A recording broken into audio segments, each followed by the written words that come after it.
नमस्कार. नमस्कार सर.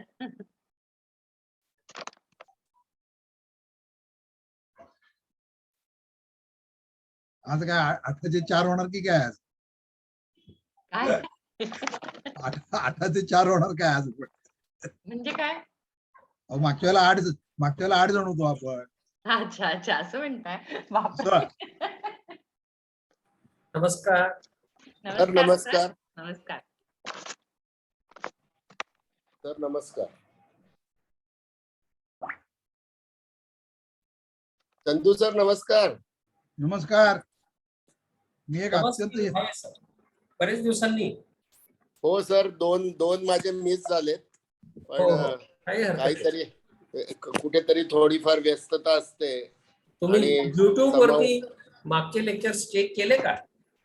हो मी जरा आता ती बघतो जरा शांतपणे. सगळे तेव्हा पण लेक्चर्स मला अपलोड केलेले आहेत. हो, वर्गातला शेवटचा मुलगा म्हटलं तरी चालेल, मुलगा किंवा बाप्या काय म्हणायचं ते म्हणा आपण. वर्गातला सगळ्यात शेवटचा असलो तरी चालेल, एका वर्गात 2 वर्ष काढीन, पण करीन, हळूहळू करीन. एक मिनिट. कारण काय आहे की सर, आमचं जे काही शिक्षण झालं त्याच्यामध्ये आम्ही वर्गात पुढेच राहिलो PhD पर्यंत, पण आताच्या या वर्गात थोडं मागे पडलोय. त्यामुळे तुमचं एकदा झाल्यानंतर पुन्हा युट्यूब वरून शिकायचा प्रयत्न करू. हो हो हो हो. एक मिनिट. हो सर. तुम्ही तो बोर्ड लावून घेतला का सर? हो, बोर्ड जरा साईडला ठेवलाय मी. एक हा. मिनिट. माझा ऑडिओ जरा चेक करतो. ओके. बोर्ड आपल्याला बोर्ड आता व्यवस्थित दिसतोय ना? दिसतोय का? तुमचा दिसतोय, माझा दिसतोय का नाही मला माहित नाहीये.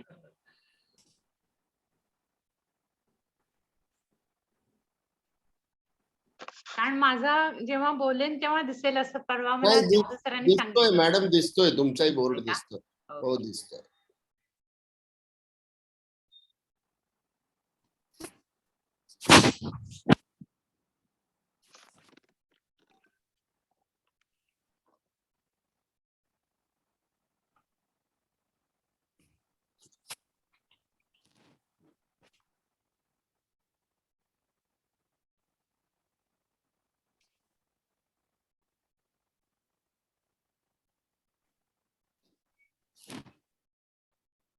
तुमचं ऑडिओचं झाल्यानंतर सर चालू करूया पाहिजे तर.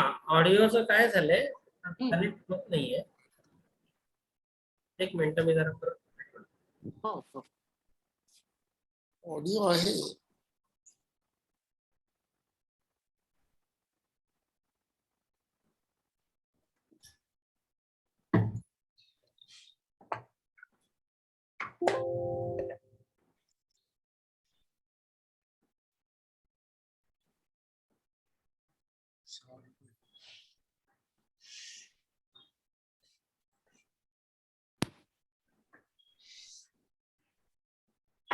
सर नमस्कार. मॅडम नमस्कार. नमस्कार.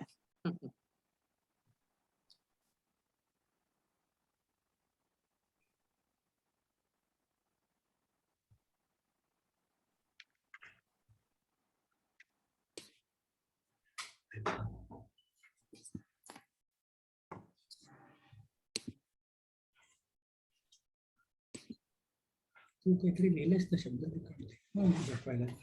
दाखवता येते तुम्ही. उद्या बदलापूरला कोण कोण जात आहेत?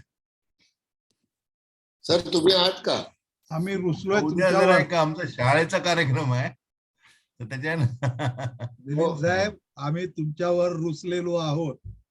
नाही, पण पुढच्या वेळेस कॉम्पेन्सेट करेन. नाही हो, तुम्ही नसलात तरी तुम्ही असणारच आहात तिथे, माहिती आहे. असं काय करताय? नाही आणि आता एवढे व्यस्त आहात परवाच्या कार्यक्रमासाठी, त्यामुळे आय अंडरस्टँड दॅट. सगळ्याच गोष्टींचं आयोजन तुमच्याकडे आहे. I understand. सरांच्या शाळेमधल्या ज्या मुख्याध्यापिका होत्या ना, ज्या आता 91 का 93 वर्षाच्या आहेत, तर त्यांचं आत्मचरित्रपर लिखाण माधव शिरवळकरांनी केलेलं आहे. आणि सर आणि माधव शिरवळकर हे दोघेही त्यांचेच विद्यार्थी. आणि मग त्या संपूर्ण कार्यक्रमाचं आयोजन शिरवळ साहेब करतायत. त्यामुळे it's too much tight down with that activity which probably he was not aware की एवढं काम पडेल अंगावर. कारण ही तारीख मी त्यांना विचारूनच ठरवली 26 तारीख त्यांच्या सोयीने. मी नाही तर रविवारी ठेवणार होतो खरं तर, पण ते म्हणाले त्याच वेळेला बोलले होते, अरे हो नको, रविवारी संध्याकाळी कार्यक्रम आहे माझा, शनिवारी करा. ठीक आहे, नो प्रॉब्लेम. पण नंतर कामाचा व्याप आपल्याला कल्पना नसते सुरुवातीला कदाचित, मग कामाचा व्याप खूप वाढतो. तसं त्यांचं झालं. आणि अनफॉर्च्युनेटली ते पण नाही आहेत, माधव शिरवळकर पण नाही आहेत, विभावरी ताई पण नाही आहेत, कारण ते तिघेही त्याच शाळेचे, ते तिघेही वर्गमित्र. शाळा मुलुंडमध्ये का? शाळा मुलुंडमध्ये, पण कार्यक्रम यांचा पुरंदरे गोरेगाव. हायस्कूल. पुरंदरे हायस्कूल. आणि कार्यक्रम गोरेगावला आहे. So will be missing you, as simple as that. आणि खास म्हणजे ना, शिवदेव सरांना भेटायला यायचं होतं, पण आता ते मला वाटतं योग थोडासा लांबलाय. किती जणांचं हे आलं कन्फर्मेशन? 25-30 एक जणांपर्यंत आहेत. छान छान छान, मस्त होणार ते. भाटे मॅडम पण येणार आहेत, सुधींद्र सर पण येणार आहेत. नाही नाही, चांगलं चांगलं. Icing on the cake is meeting Sudhindra कुलकर्णीजी.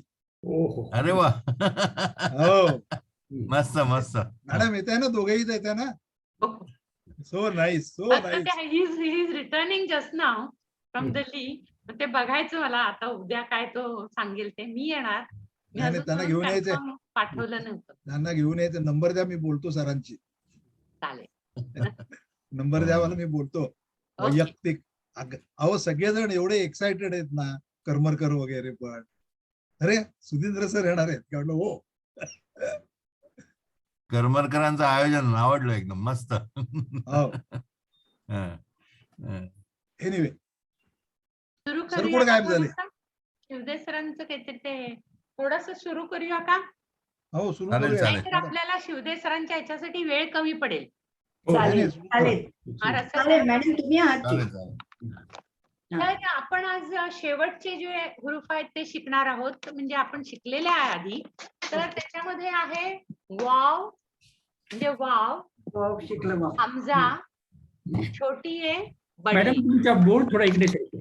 इकडे करू का? दिसतोय का आता थोडासा? नाही अजूनही नाही, अजून थोडा. अजूनही नाही दिसत आहे. हा, आणि आणखी नाही, अजूनही हा, अजून तुमच्या हाताकडे. थोडं तुमच्या हाताकडे सरकवा अजून. बरं.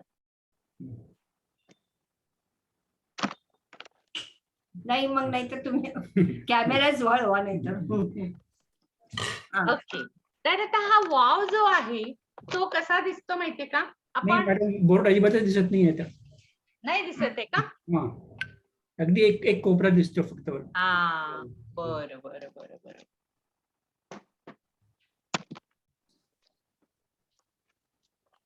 बघा आता. नाही मॅडम, दिसत आहे? मॅडम याचा जो फोकस आहे ना, हा, तो टोटल बोर्डवर घ्या. टोटल कॅमेरा वर घेतला. बॅकग्राऊंड मध्ये कॉमेंट्री द्या. बरं, चालेल. नमस्कार, माझं बोलणं ऐकू येतंय का? हो, येतोय. बोर्ड दिसतोय का? ऐकू येते. हेडफोन्सचा काहीतरी प्रॉब्लेम आहे. ठीक आहे, मी हेडफोन्स तर वापरतो. आम्हाला तुमचं ऐकू बोर्ड- येतंय, तुम्ही बोर्ड जे दिसतोय. म्हणताय ते. तुम्ही बोलताय ते ऐकू येते सर, शिवदेव सर. हो, ऐकू येत आहे. ठीक आहे, तुम्ही आता सुरुवात करा. हा, तर व्याख्यानाला. आपण जो वाव लिहितो तो आपण दाल लिहिलेला होता. तर दालला जर पुढे अशी गाठ घातली तर तो वाव बनतो. करेक्ट, हा? करेक्ट. आणि वाव मधून वाव हा काय हे करतो? वाव वरून व होतो, म्हणजे आपला हिंदीतला व म्हणू. Correct. वाव वरून ओ होतो, वाव वरून औ होतं, आणि वाव वरून उ पण होतं. ते केव्हा केव्हा होतं? जेव्हा अलेफ पेश वाव होतो तेव्हा ओ होतो. अलेफ जबर वाव होतो तेव्हा औ होतो. अलेफ वाव उलटा पेश होतो तेव्हा उ होतं. त्याच्यामध्ये कदाचित थोडं चुकलं असेल, की कारण मी सगळं युट्यूबवर मॅडम आणि शिवदेव सर कदाचित करेक्ट करतील. बोर्ड दिसतोय का? फक्त पहिल्या 3 ओळी दिसत आहेत, असं खालचं दिसत नाही. दिसत नाहीये. मॅडम बोर्ड पूर्ण सेंटरला घ्या आता. हा, बरोबर. चला बोर्ड हाँ, अजून थोडा इकडे. आता ठीक दिसतोय आहे. का? काही नाही, अजून उजवीकडे अजून दिसत नाही. म्हणजे तुमचा जो स्क्रीन आहे ना, दिसतोय का काहीतरी? वाव हे अक्षर मी आता परत माझ्याही बोर्डावर काढून दाखवतोय. चालेल. हे बघा, ठीक आहे, आता ठीक आहे. हा. वाव हम्म, हम्म. हे वाव अक्षर आहे. याचा उच्चार व वाव वाव व किंवा ओ ओ असाही होतो. किंवा आणि औ. नुसतंच हे लिहिलेलं असलं तर मग व असाही त्याचा व्यंजन म्हणून पण ते वापरता येतं, स्वर म्हणून पण वापरता येतं. एखाद्या व्यंजनाच्या पुढे आलं तर स्वर म्हणून ते समजलं जातं. आणि नुसतं जर लिहिलेलं असलं किंवा त्याच्यावरती जबर जर असला तर मग ते व हे व्यंजन म्हणून आपण समजायचं. सर काय होते म्हणजे तुम्ही बोलायला लागला की बोर्ड इकडे सरकतं म्हणजे असं. जबर जर असलं हा, बिलकुल अजिबातच दिसत नाही असं. जबर जर असे असलं हे तर हो. वाव ह्या अक्षराचे दोन्ही दोन्ही उपयोग आहेत. हम्म. ओके. म्हणजे व आणि ओ. उ आणि औ. व आणि ओ ओ. औ आणि उ. हा. आता मी एक ओ, शब्द औ आणि लिहून उ दाखवतो. असे. वाव वावचा वापर करून एक शब्द तयार करूया आपण. वावचा वापर करून आपण करू शकतो. तर साकू. बावडी लिहायचा प्रयत्न केलेला आहे मी. आता लिहू शकतो का? बावडी. हा, बावडी. बावडीमध्ये कुठले कुठले अक्षर घेतली? ब ब घेतलाय. ब. ब ला बा केलेला आहे. हा. हा, बा. आणि मग व ला मी व. हा हेच आणि डी लिहिलेलं. ड कुठला घेतो आपण? अडेचा. ड ला ते हा अडेचा. ठीक आणि वर मग? लिहिलं. हा एक्झॅक्टली. हा, आता आणि मग ही काय कशी- करतो? ही कशी ओके. लिहायची? छोटी आहे. ही छोटी आहे. दीर्घ ई ना, ही अशी लिहिली तर नाहीतर खाली नुसतं लाईन ना. छोटी आहे. ह्रस्व. छोटी आहे म्हणजेच दीर्घ. हा ओके. आता मी आणि इथे ते- वावचा उपयोग करून एक शब्द लिहून दाखवतोय. हा. आता हा वह. ते काढलाय आपण. वह. आता तेला आपण वाव जोडला की काय होतं? तू. तू किंवा तो तो. दोन्ही होऊ शकतात. तू तो तऊ हा, तू किंवा तो किंवा तो. तऊ. ह्याच्यावरती पुन्हा एक छोटासा वाव काढला तर तो तू होतो. हा, तर तो तू समजला जातो. तू कारण हा दीर्घ ऊ झाला. हा छोटा वाव आणि हा त्याला जोडलेला वाव हे दोन्ही मिळून हा दीर्घ ऊ झाला. नुसताच जर वाव काढला तर मग तो असं समजलं जातं. सर हे तू आहे ना आता आता. तऊ जर करायचं असेल तर त्याला अजून एक उपाय आहे. आणि इथे हमजा काढतात छोटासा. तऊ हा हमजा इथे जर वर काढलेला असला तर त व असं त्याचा थोडासा उच्चार होतो. तऊ ते उच्चार होतो. हमजा एखाद्या अक्षरावर काढला असला तर ते व्यंजन म्हणून वापरले असं समजलं जातं. यच्या वरती जर आणखी हमजा सर एक मला काढलेला असला विचारायचं किंवा सांगायचंय बघा. अलेफ जबर वा औ होतो. अलेफ बरोबर. वाव पेश उ होतो. अलेफ पेश वाव ओ होतो. बरोबर आहे. Absolutely correct. हा. तर ते तसं ते दाखवण्यात आपण जेव्हा हमजा बरेच- शिकणार आहे तेव्हा हा. ते सांगणं महत्वाचं आहे असं मला वाटलं. बऱ्याच वेळेला रेफरन्स टू कॉन्टेक्स्ट म्हणून ओळखायला लागतं की ऊ आहे का ते बरोबर आहे. ते बरोबर आहे ओ सर. आहे. पण केव्हा हमजा होतो हे शिकण्यासाठी म्हणून आपल्याला ते म्हणावं का असं मला वाटलं विचारायचं. हो. आता इसको किंवा उसको. आता हे शब्द उर्दू मध्ये लिहिताना कसे लिहितात? उर्दू पेपर मध्ये जर आपण इसको आणि उसको जर वाचायला गेलो तर ते एकसारखेच लिहिलेले तुम्हाला आढळतील. त्याच्यात काही फरक नसतो. म्हणजे हा पहिल्यांदा अलेफ काढलेला असेल, त्याच्यानंतर स किंवा स पूर्णही काढतात कधी कधी, उस आणि त्याच्यानंतर को. ठीक आहे. आता ह्याचा उच्चार उसको पण होऊ शकतो, इसको पण होऊ शकतो. पण होऊ शकतो. स्पष्ट करायचं असेल तर मग ह्याच्या खाली एक अशी तिरपी रेघ द्यायची. याला काय म्हणतात? जेर म्हणजे ई. म्हणजे ह्याचा उच्चार ई इसको आणि याच्या वरती जर छोटासा एक पेश दिला तर मग त्याचा उच्चार उस्को होतो. पण ह्या हरकती, जेर आणि पेश ह्या हरकती आहेत, ह्या प्रत्येक वेळेला दिल्याच आपण देत जातात नाही. असं नाहीये, त्या समजून घ्यायच्या असतात. त्यामुळे जे समजून घेतात त्यांनी उर्दू शिकलेला आहे, जसं शिवदे सर आपल्याला थोडस हे वाटतं. बरोबर आहे, करेक्ट. नाही मॅडम तुम्हाला येते. नाही मला नाही येत मॅडम खरं. मी आज फक्त 5-6 हे- 7-8 महिने शिकली आहे. बरं, हे झालं वाऊ ह्या अक्षराविषयी. आता शी व दे ह्या अक्षरामध्ये पण वाऊ येतो, बरोबर आहे की नाही? हो. हा वय correct. पण आता तिथे व्यंजन म्हणून त्याचा उपयोग झालेला आहे. श. हा, व्यंजन कुठले म्हणून कुठले जेव्हा येतात? झालेलं श असतं, हा. अधिक हा. वाव. तर आता मॅडम शिवदे हे अक्षर काढून दाखवतील. द. शी व दे. तर तो कसा लिहिणार आपण? हा. पहिल्यांदा आपल्याला शीन काढावं लागेल, नाही का? Same, हा, हा. शीन काढला. हा. शीन शीन काढला, काढला. अधिक वाव हा. केला. शीनला नंतर वाव जोडायचा. हा, अधिक शीच्या खाली एक जेर येईल, कारण आपल्याला ऱ्हस्व ई काढायचंय. हा झाला श, त्याच्या खाली एक जेर म्हणजे ऱ्हस्व शी. पुढे आपण वाव जोडलाय, पण हा शो करायचा नाही आपल्याला. श ला हा ओकार लावलेला नाही, शू किंवा हा. शो नाहीये, हा. हा व्यंजन म्हणून वापरलाय. मग हम्म. ह्याच्यासाठी इथे असा आपल्याला एक जबर द्यावा लागेल किंवा छोटासा इथे हमजा काढावा लागेल. म्हणजे मग ह्याचा अर्थ असा होतो की हा व्यंजन म्हणून वापरलाय. शी व, मग त्याच्या पुढे दाल आणि त्याच्या पुढे बडी आहे. हे झालं शी व शिवदे. दे. दिसतंय का माहित नाही मला, मी आपलं लिहिलंय तिथे.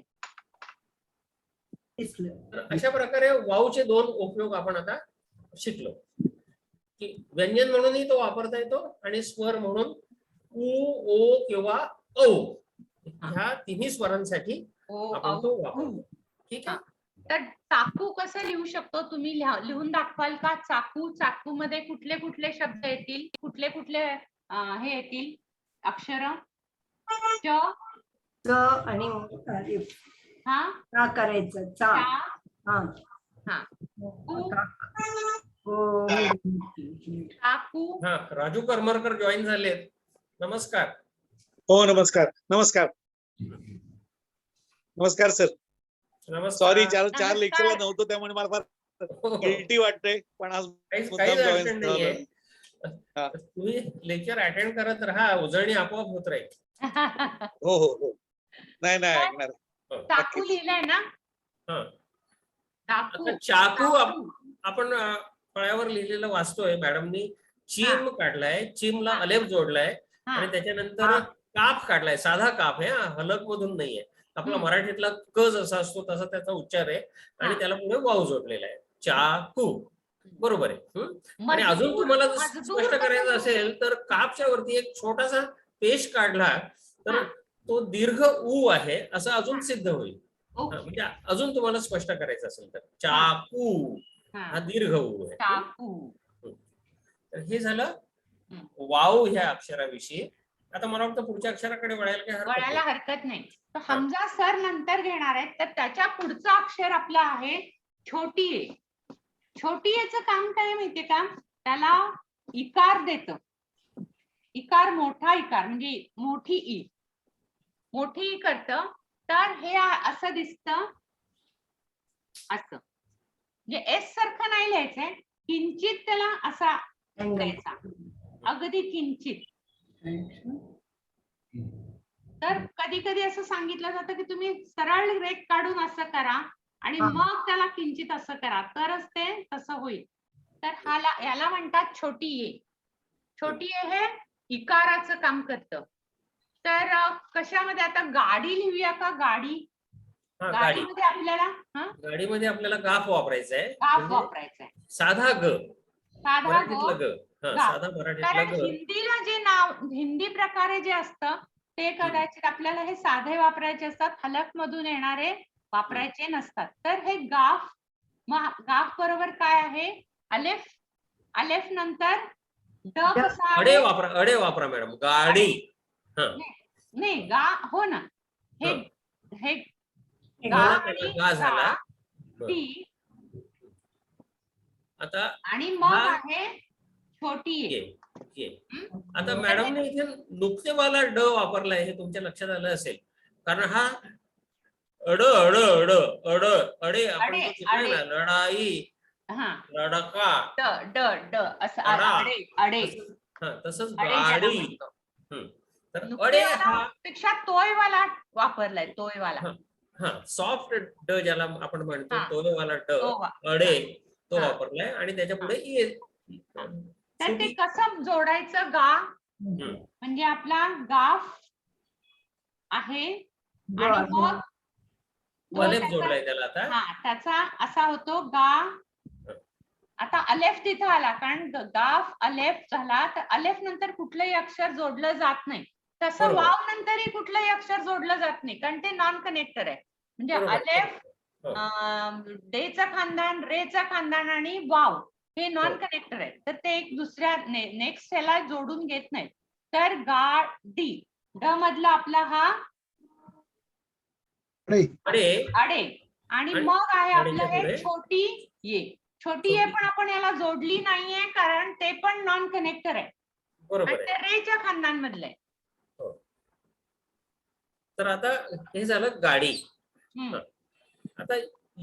आता ही जर पूर्ण असेल, हलवाई किंवा आई, हा मराठीतला शब्द आपण आई लिहून आई बघूया. सुद्धा लिहू शकतो आपण, आई मराठीतला शब्द. तर आता आईसाठी आपल्याला काय काढावं लागेल? पहिल्यांदा अलिफ हा अलिफ, अलेफ मदा. मधला काढावा लागेल. हा बरोबर. मदा. आणि अलिफ, दुसरा मदा. आणि ई कसं करायला लागेल? आता ही हा अलेफ. दीर्घ ही आहे. हा आपण तर ईच्या वरती एक छोटासा हमजा द्यायचा. हो, कारण ही दीर्घ ई आहे म्हणून छोटासा हमजा द्यायचा. आता हे झालं आई. हम्म. आई. आणखी कुठले आपण लढाई. लढाई हा शब्द आता काढून लढाई टाकू. करू शकतो. लढाई, सब्जी, वजीर. तर लढाई मध्ये कुठले कुठले अक्षर येणार? लांब, असं काहीतरी हा, मी येत आता. येतं. त्याच्यानंतर ड, अड अड अडे अडे अडे. अडे जोडा मॅडम. लांबला अडे जोडता येईल तुम्हाला. जोडते ना सर. त्यांना दाखवते आधी कुठले कुठले अक्षर प्लस प्लस लिहून आणि मग आपण जोडूया. आणि होय. मग आपल्याकडे आहे छोटी आहे. तर लांब, लांबला आपण ह्यांनी अडेच्या नंतर एक अलेफ काढा. अलेफ लढाई येते. लढाई, हो सॉरी हा. बरोबर आहे, लढाई. आणि मग आणि मग तर लढाई. यांची ही मेथड चांगली आहे. म्हणजे आणि त्याच्यानंतर मग ये. मॅडम हे असं हळूहळू दाखवलं की जास्त कळतं. लांब, डे, अलेफ आणि ई. लढाई. आता आणि ईच्या वरती एक छोटासा हमजा काढायचा. ओके, कारण तो दीर्घ दीर्घ ई आहे म्हणून.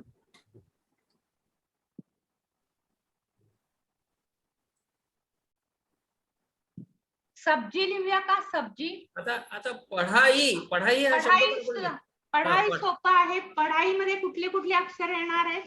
आता पढाईमध्ये दो चष्मी हे आपल्याला वापरावं लागणार आहे. पढाई, पे पे पे.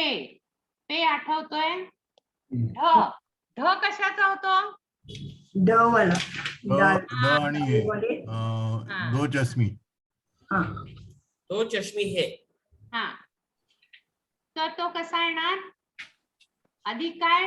वेगळं वेगळं. हा ड बरोबर, वेगळं वेगळं येणार, पण इथे दो चष्मी येणार. त्याला पुन्हा अलेफ आणि मग पुन्हा ई. जी. अरे ई. पढाई. पढाई. तर आपल्याला हे जोडता येतो, कारण हे जोडलं जाणार इथे. प ढा. अडे त्याला जोडला. हा, आता पुढचा अलेफ जोडला जात नाही. नाही जोडला अलेफ जात, सुद्धा राहतो. पण त्याच्या आधी आपल्याला दो दो चष्मी चष्मी हे. हे लिहायचा आणि त्याला द्यायचा अलेफ. बापरे. दो आणि मग चष्मी आहे हेला अलेफ जोडता येतो. कशाला? दो चष्मीला चष्मी. जोडला ना सर. बरोबर आहे. आणि आता प आहे इथे आणि ढ ढा, कारण हे ढ ला ढ केलं म्हणजे ते दो चष्मी लावला की ढ होतं. ढ ढ झाला ढ. प ला दो चष्मी लावला की भ होतं. बरोबर. स आणि ला आता दो शेवटचं चष्मी अक्षर ला ई. हा. ई वरती नाही. छोटासा हमजा दिला की हमजा दिला दीर्घ ई होतं तर ते. दीर्घ ई होतं. हमजामध्ये असेल. बीट आहे बढाई. राऊंड भाटी मॅडम हा हमजाचा फक्त आकार कसा आहे हे बघा. हमजा हे उर्दूतलं शेवटचं अक्षर आहे. मी आता काढून दाखवलंय. हमजा हा मोठा हमजा काढलाय मी. अक्षरांच्या वरती काढला की तो छोटा होतो. छोटा होतो. ओके हमजा. चाये चाये हा शब्द मराठी चाही. चाये च. तिथे पण आपण यच्या वरती हमजा देतो. हो. चा चीमला अलेफ जोडलाय. चा ह कुठला? आता ह आता कुठला ये काढायचा? चाये काढायचं आहे मॅडम. चाये चाहिए. हा हा चाये चाहिए. उर्दू मध्ये चाये लिहितात. होय होय म्हणजे होय. नुसता एक सर्कल काढून त्याला वरती हमजा जोडायचा. हा हा हा हा. चा आता ही बडी ये आहे ना त्याला हा. हमजा जोडायचा इथे. हा चाये झाला. दोन्हीकडेच हमजा जोडायचा सर. हा वरती फक्त हमजा एक जोडायचा. नाही झाला नाही चाय. चाच्या वर पण हमजा जोडलाय तुम्ही. नाही नाही चहाच्या वरती काही नाही. चहाच्या वरती तो चुकला अगोदरचा आहे. तो हा चुकलाय हा तो. हा हा सॉरी सर. तो अगोदरचा आहे. माझं सगळं हे गेलं. झालं चाये. हा आपण मराठीत चाये म्हणतो पण चाये. उर्दूमध्ये चाय उच्चार चाय. करतो. हा चाय. चाय हं. चाहिए चाहिए. चाय म्हणजे चहा का? चहा चहा. चहा. आता जहेज जहेज कसं लिहिणार? जहेज म्हणजे काय? हिंदीमध्ये ज्याला आपण दहेज म्हणतो ते जहेज. ज ज कसा? जिमचा ज काढायचा आहे. हो. हं. आणि मग जहेज. जहेज हे मध्ये कसा? आता हा हा आता सर. आता तुम्ही इथे सांगा. ह येईल पण हा. हा शब्द कसा लिहायचा मला नेमका माहित नाहीये. हा मला जरा चेक करावं लागेल. तर मी शेवटी- मी हा. लिहिलेला आहे.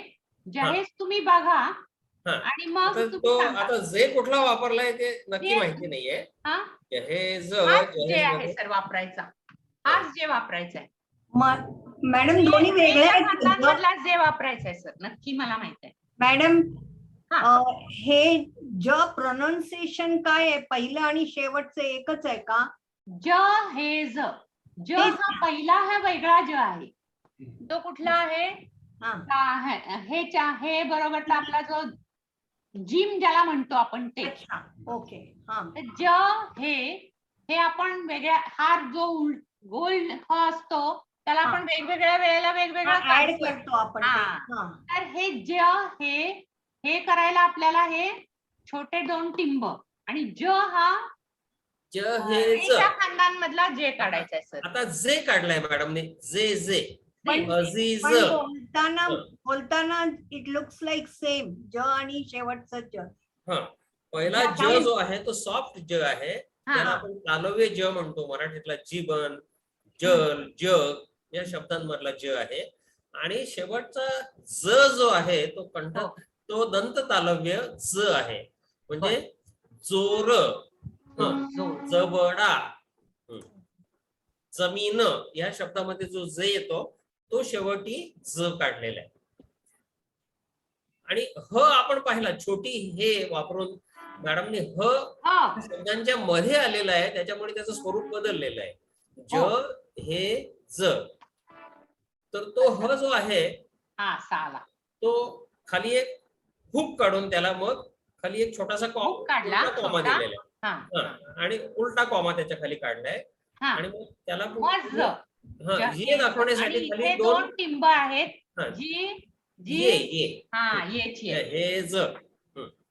तर त्यामुळे खरं तर पूर्ण लिहिल्यानंतर उर्दू मध्ये नुकते देतात.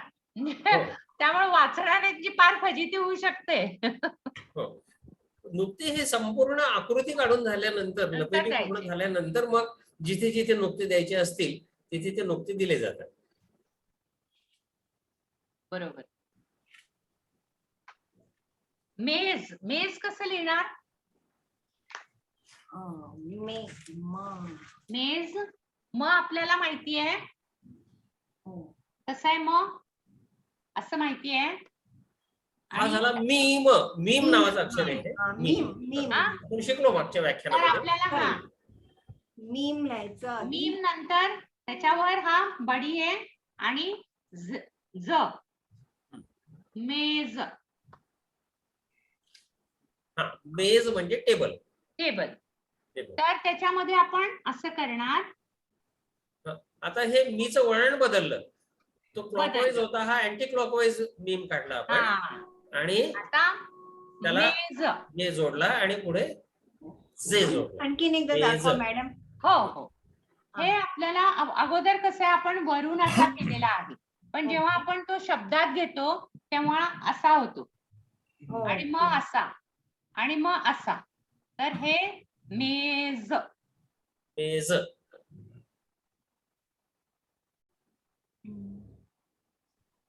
दिसतोय का? हो हो ओके. दिसतोय पण आज जात नाही डोक्याच्या. नाही नाही, ते जाणार. मला स्वतःला किती दिवस, किती आठवडे मी कितीदा रडले पण आहे. मला पण रडू येते. ऑलरेडी आपल्याला जमत नाही असंच वाटत. आता स्टेशन हा शब्द एक आपण उर्दू मध्ये काढूया. स्टेशन. अरे बापरे. स्टेशन. त्याच्यासाठी कुठले कुठले आता शब्द आता आहेत? उर्दूवाल्यांची अजून एक गंमत आहे बरं का. त्यांना स्टेशन म्हणता येत नाही, ते स्टेशन म्हणतात. स्कूल. हे उत्तर भारतीयांचा सगळ्यांचाच हा प्रॉब्लेम आहे. त्यांना डायरेक्ट म्हणता येत नाही. म्हणतात. हा, स्टेशन, स्कूल, स्कूल. आणि लिहिताना पण गंमत म्हणजे तसंच लिहितात बरं का. म्हणजे अलेफ काढून त्याला स्कूल जोडतात. स्कूल. पण सर सलाम अलैकुमला पण ते इस्सलाम अलैकुम म्हणतात का? नाही नाही, ते वेगळं. अस्सलाम अलैकुम हे हा अरबी शब्द आहे. Answer reply. तो बरोबर आहे. मूळ अरबीमध्ये अस्सलाम असंच आहे ते. हा. पण इंग्लिश मध्ये जेव्हा स्ट येतो ना सुरुवातीला किंवा स्क येतो, तेव्हा त्यांना ते उच्चारता येत नाही. त्यामुळे ते स्कूल, स्टेशन, स्पोर्ट्स. खूप लोकांचं कॉमन आहे. तर आता लिहिताना पण कधी कधी मग तुम्हाला पाट्या तशाच दिसते. नॅशनल स्कूल असं लिहिलेली दिसेल. म्हणजे आता हा मॅडमने बरोबर काढले. ई स त्याला पुढे कू, क जोडतील, का जोडतील, काफ जोडतील. तुम्ही आता स्टेशन लिहिताय का स्कूल लिहिताय? स्टेशन. स्टेशन. स्टेशन. स्कूल लिहू शकतो. नको स्टेशन आधी. स त्याला मग काफ जोडायचा. स्कूल. स्कूल. आणि कूच्या वरती अजून एक तुम्ही छोटा पेश काढला तर मग ते अजून स्पष्ट होईल. स्कूल. स्टेशन कसं लिहूया? स्टेशन. स्टेशनच्या खाली जेर देतात परत ई दाखवण्यासाठी. स्टेशन. आता सच्या नंतर आपल्याला टे घ्यावा लागेल. ते घ्यायला लागेल. साधा सीन टे. टेच्या नंतर जे येईल म्हणजे 2 नुकते येतील खाली. स्टेशन. टे. त्याच्यानंतर शीन येईल. शीन. अच्छा. आता शीन. तुम्ही शीनला तुम्ही छोटे छोटे वलय पण देऊ शकता. असं पण करू शकतो ना. असंही करू शकतो. ते कॅलिग्राफिस्ट वरती अवलंबून आहे. फराटा मारायचा असेल तर फराटा मारायचा किंवा छोटे छोटे तन्नाने. दंतूर. स्टेशन. स्टेशन.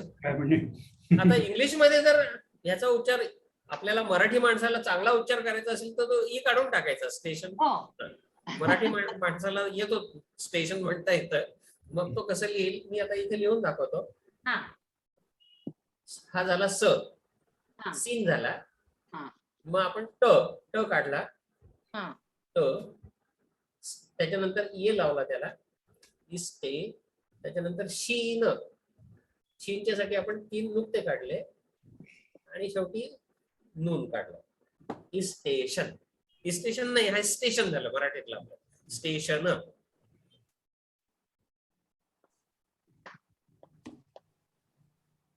हे झालं स्टेशन. आता बदलापूरला आपला गेट टुगेदर आहे, बदलापूर काढूया. बदलापूर हे स्टेशन आहे, ठीक आहे. तर आता बे काढायचा अगोदर, त्याच्यानंतर त्याला आपण काय जोडू? दाल जोडायचं. त्याच्यानंतर लांब येईल, लांबला अलेफ आणि पे येईल.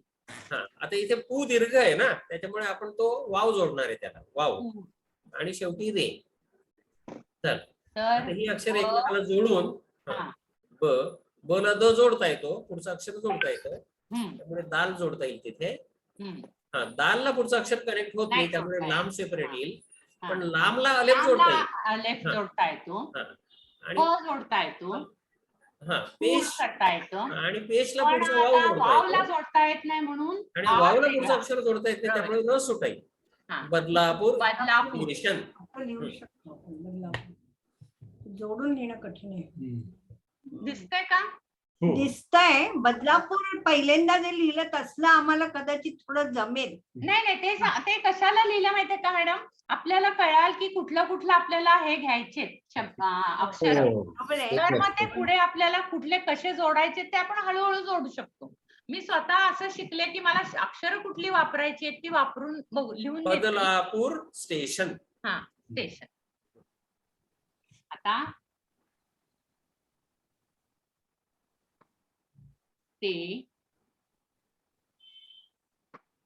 आता बदलापूरच्या स्टेशनच्या पुढचं स्टेशन कुठलं आहे? वांगणी. वांगणीमध्ये आता येचा उच्चार करून आपण वांगणी काढूया. वाव. वाव वाव वाव आणि जी येणार आहे ना नंतर शेवटी, जे बडी जे येणार. आता इथे व चा उच्चार आपण व्यंजन म्हणून करतोय बरं का, वांगणी स्वर म्हणून नाही वापरत आहे वाव. आता व ला वा म्हणजे व हा स्वर म्हणून वापरतात, पण इथे तो व्यंजन म्हणून व म्हणून वापरलाय, म्हणून वा. आता न अनुस्वारासाठी आपण न वापरतो, वांग. आता उर्दू मध्ये न आणि ण हा काही भेदभाव नाहीये, वांगणी म्हणून, त्यामुळे ण साठी पण नच वापरला जाणार आणि शेवटी जी येणार. आता ही अक्षर एकमेकाला जोडायची. अलेफ, अलेफला वावला काही जोडता येत नाही म्हणून नून वेगळा लिहिला. नूनला मात्र इथे जोडता येतो, नूनला गाफ जोडता येतो, त्याच्या पुढे नून जोडता येतो आणि आता शेवटी जी येईल, वांगणी.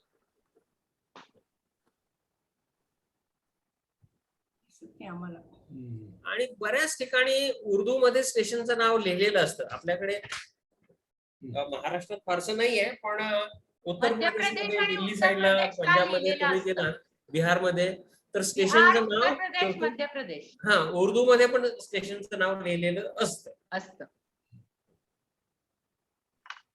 तर आता ही तुम्ही रेल्वेने जेव्हा प्रवास कराल तेव्हा ही सवय ठेवा की उर्दू मध्ये जर नाव लिहिलेलं असेल स्टेशनचं ते पण वाचायचं. भाटे मॅडम एकदा फळा दाखवा तुमचा. तुम्ही वांगणी वांगणी परत लिहा भाटे मॅडम. ते न लिहून दाखवा. वांगणी परत ऍक्शन रिप्ले.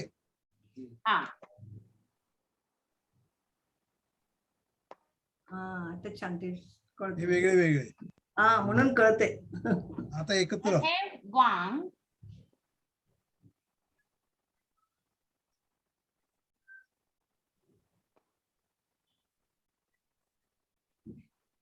गाफ, न आणि मग त्याला जोडून नी. आता हे जे सगळे न आहेत, नून, ते स्पष्ट उच्चारले गेलेले आहेत, अर्धवट नाहीयेत, अर्धा उच्चार नाहीये. त्यामुळे आपण नूनच्या त्या खोलगट आकारामध्ये नुकता देतोय. बरोबर आहे. वांग, इथे न चा उच्चार अनुस्वार पूर्ण आहे, पुढचा न जो आहे तोही पूर्ण आहे, म्हणून वांगणी दोन्ही नून वरती नुकते आलेले. पण जेव्हा आपण मै लिहिणार, मै, त्याच्यामध्ये आपण नुकता नाही देणार. जेव्हा अर्धा उच्चार असेल तेव्हा आपण, किंवा चंद्रकोरीतला जेव्हा हा न असेल, अगोदर लिहिते अनुस्वार ते. असेल, तेव्हा मात्र आपण नुकता देत नाही, मग नुसतंच आपण एक सर्कल काढ, सेमी सर्कल काढतो. तर मै मध्ये काय काय येणार आहे? मग माय, मीम हा माय. आता इथे ये येईल. येचा उपयोग इथे स्वर म्हणून केलेला आहे, ऐ म्हणून केलेला आहे. ठीक आहे, बर. माय. तर आता हे एकत्र जोडल्यानंतर ये छोटी ये. स्वरूप बदलेल, तिथे खाली नुसते 2 नुकते येतील आणि नून जो अर्धवट पुन्हा म्हणजे चंद्रकोरीचा जो नून आहे माय, नाकातला नून ज्याला म्हणतात, म्हणजे त्याला नून गुन्ना असं नाव आहे, नून गुन्ना. तर तो अर्धा अनुस्वार नुसत्या एम्प्टी कपने दाखवला जाईल. हूं, मैं हूं. मैं हूं, हूं मध्ये पण कसा? तसंच आहे. हूचाही हूं कसा उच्चार लिहायचा? पूर्ण नाहीये, अर्धा हा? अनुस्वार आहे. आपला हा गोल हूं असा. हा, वाव काढायचा आहे मॅडम, तुम्ही ये काढलाय हूं मध्ये. हा हूं हा, सॉरी सॉरी बरोबर आहे. हूं, हा, बरोबर. हूं.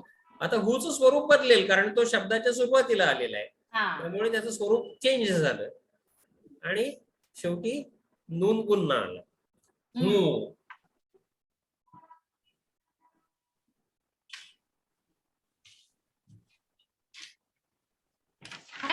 हाय कसं करणार हाय? आता हाय मध्ये एक वचन जर असेल तर त्याला नुसती बडी ये जोडायची. हो अनेक वचन जर असेल तर हा मग त्याला नून गुन्हा. नून गुन्हा लावायला लागेल, कारण हायच्या वरती फक्त हाय असेल तर काय म्हंटल सरांनी की आपण नुसतं नुसतं आधी फक्त हा.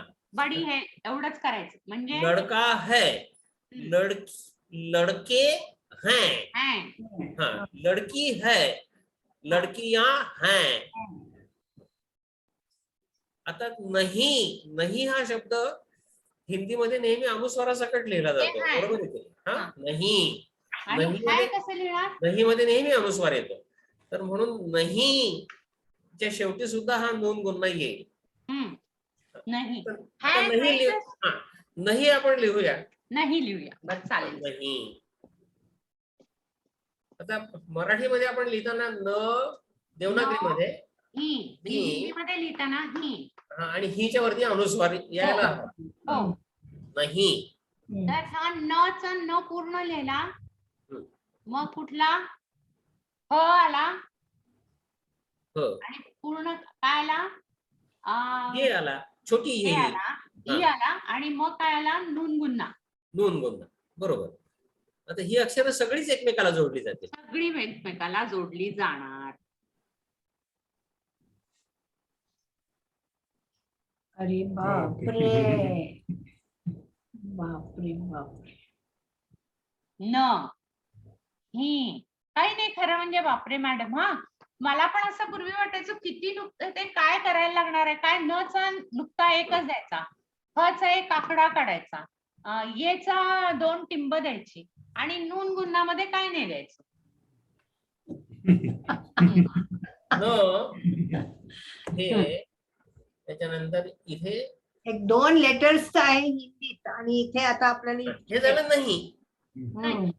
आता उन्हे, उन्हे, उन्हे मध्ये पण असंच येतं, उन्हे मध्ये शेवटी एक नून गुन्हा येतो, अनुस्वार येतो, उन्हे म्हणजे अर्धा अनुस्वार येतो. आता उन्हे आपण काढून दाखवूया. ऊ ऊ ऊ ऊ कसा येणार? कशाने काढू आपण ऊ? व आणि अलिफ. हा अलिफ आणि वाऊ. उन्हे पण ऍक्च्युली ते दीर्घ वाटतंय ना, ऊ वाटतंय ना.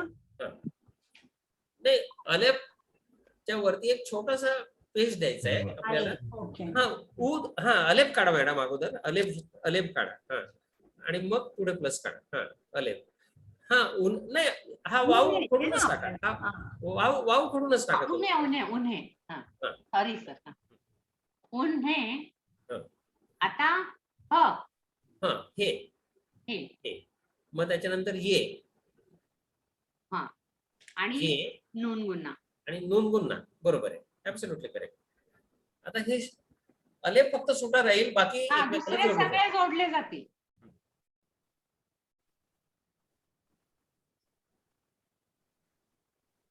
याच्या खाली 2 टिंब, याच्या खाली एक रफार. आणि अलेपच्या वरती एक correct. छोटासा पेज देऊन टाका, म्हणजे मग ते उन्हे हे स्पष्ट होऊन जाईल. झालं, उन्हे उन्हे. मॅडम दिसत नाहीये.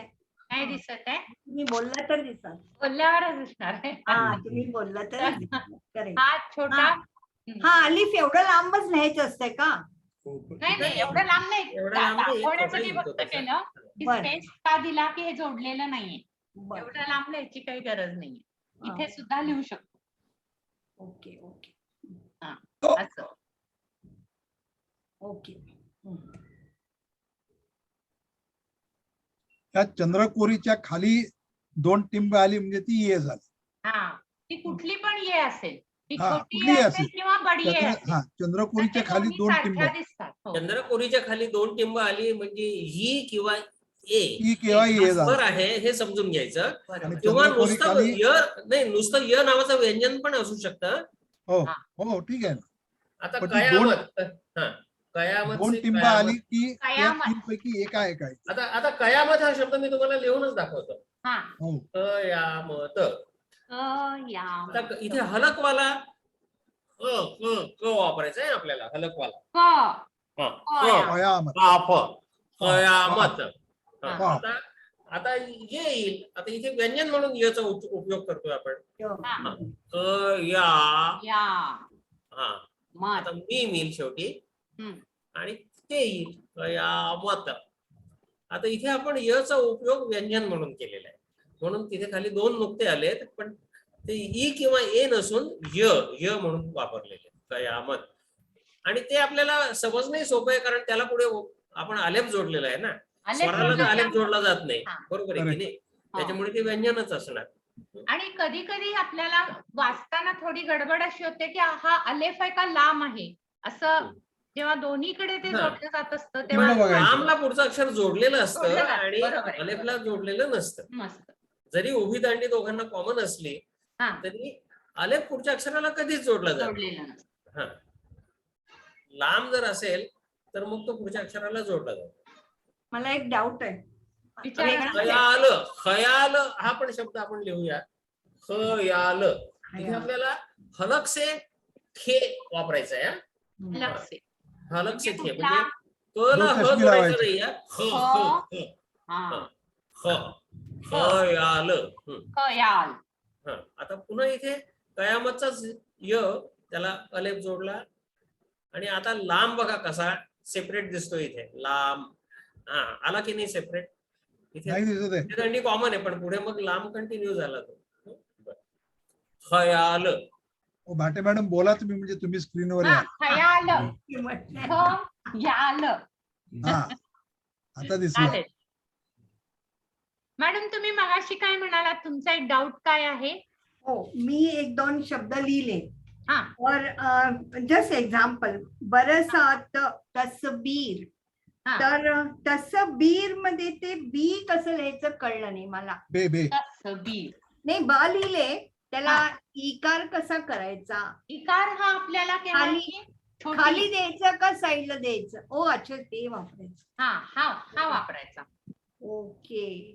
पण बीर हा मध्ये असेल तर, तो मध्ये असेल तर असाच वापरला जायचा. मध्येच येणार ना हा, तसबीर. म्हणूनच. तर रंग. हा. हा मी तेच ते लिहिले पण वापरायचं. हा ओके. पण ते कुठं लिहायचं म्हणजे तर जोडायचं. हा लिहिलं ना तर आपण लिहिले. इथे. ठीक तर आहे. ओके. तसं कुठला लावला? सीन हा, सीन वाला. 3. 3 डॉट आहे. 3 हा. डॉट. हा. आणि मग ब. ब मग खाली एकच डॉट. हा, ब पण त्याला बी करायचं. तसबीर. हा तसबीर. तस ब ते बी करायचं. बोला मॅडम. कंटेक्सनी समजायचं ते. कंटेक्स्ट. तसबीर. हो बी तसं का. ओके र लिहिले मी. हा तस्वीर मराठीमध्ये आपण तस्वीर म्हणतो, हा. पण उर्दू मध्ये तस्वीर आणि सच्या ऐवजी तुम्हाला स्वाद वापरावा लागेल. स्वाद. वाव. स्वाद स्वाद, वापरायला स्वाद. लागेल का सर? हो, हो, हो. हा स्वाद स्वाद लक्षात. वाटतंय. बरोबर आहे बरोबर आहे बरोबर आहे. बरं बरं बरं. Sorry madam. नाही ठीक आहे. नाही नाही मला मी शब्द विचारत असतो. हा. ठीक आहे वाव कसा लिहायचा? ना. तस्वीर, आता वाव जोडा, तस्वीर. हा, वाव आणि पुढे ये तस्वीर.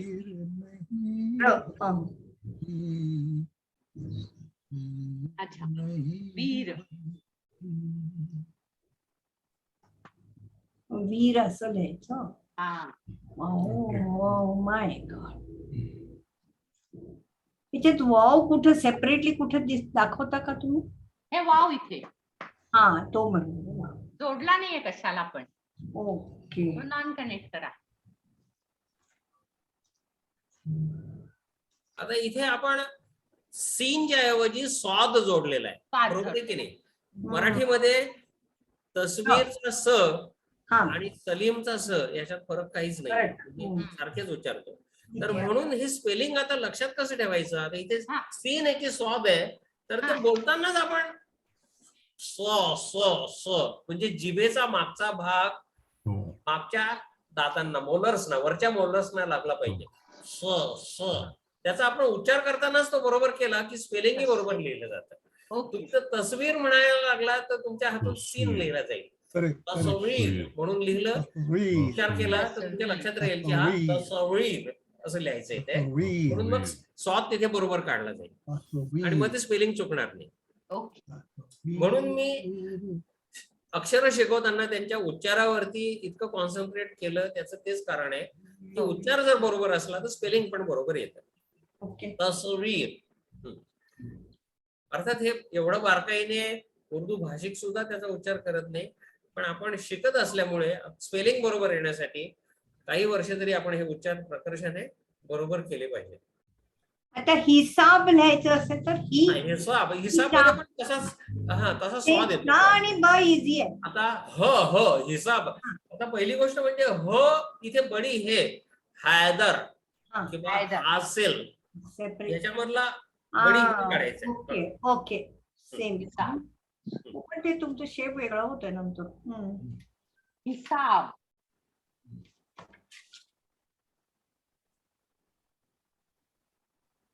बापरे बापरे मी सगळं सेपरेट लिहिले. हा ब बरोबर आहे.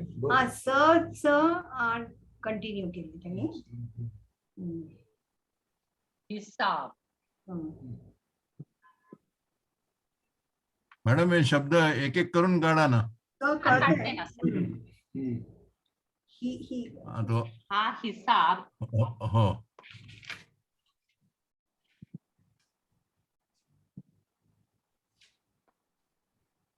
हिसाब इथे स्वाद स्वाद नका लावू मॅडम. वेगळा नाही लिहायचं का? हिसाबला सीन लावा सीन. हा थ्री डॉट्स वाला. हा स्वाद नका लावू, सीन लावा सीन. हा मी तेच लावलं. पूर्ण चुकलं. हिसाब पुन्हा हिसाब. बघूया. गॉड पूर्ण चुकलं. सॉरी. नाही नको. आता हे काढा बडी हे काढा बडी त्याच्यानंतर हे सीन. काढलं. हा सीन त्याला काढलं. विचार द्यायचा खालचा. हा. अलेफ हिसाब. आणि बे. हिसाब. पहिल्या ह ला हा खाली करायला आपल्याला काही ऍड नाही करावं लागणार. ते खाली लाईन नाही मारायची का? खाली नाही आता काय झालंय ह अर्धा झाला ना त्याला पुढे सीन जोडल्यामुळे, त्यामुळे हच हे खालचं वळण आहे ते घेतलं नाहीये. अच्छा हा ह कट झाला. मग ही त्याला- नाही म्हणतायत का त्याला? ही नाही होते. नाही आता हिसाब हा ह्रस्व ही आहे ना, म्हणून त्याच्या खाली हिला फक्त झेर त्याला द्यायचं. काही पुन्हा वेलांटी नाही म्हणजे. जेर जेर जेर लागेल का? झेर झेर खाली फक्त द्या हीच्या खाली. हच्या खाली झेर. हच्या खाली, हा. हा. ही साप जर असेल तर मग आपण हे जोडलं असतं त्याला. हा. हिरवी नाही, पण- जर असते ना. हा. आता हे नुसतं झेर- हिसाब आहे म्हणून आपण फक्त झेर दिलाय. पण जेर ह्रस्व देताच स्वर जर असेल तर जबर झेर आणि पेश हे 3 हरकती वापरतात. जेर जेर देतातच का नेहमी पण? का नाही. कंटेक्सनी हसाब हिसाब असं म्हणायचं आपण? नाही उर्दू मासिकात किंवा दैनिकामध्ये हा झेर दिलेला नसतो.